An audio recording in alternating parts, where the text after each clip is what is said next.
Hello everyone and welcome back. Today we're taking a look at VEVOR's magnet sweeper. So this is what it looks like. Now be careful if you have anything metal, you could pinch your hand. But let's go ahead and show you guys how this works. Spin off the washer that is on the top here.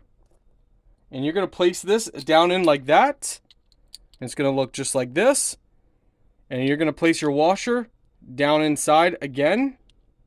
And we're going to thread this back on.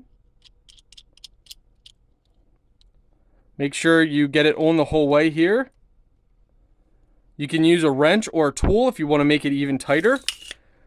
But this extends very far. We got this if we ever drop any bolts or to look for nails in our garage or driveway. Let's go ahead and demonstrate how this actually works. They give you gloves as well.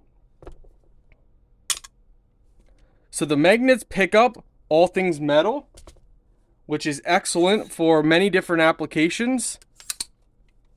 Nice handle. Has little divots for your fingers for easy gripping. Extends very far out, so far that it's out of the camera view. Overall, it's very nice, guys. Works great. So if you lose stuff, sweep along, pick everything up. As long as it's metal. Nice.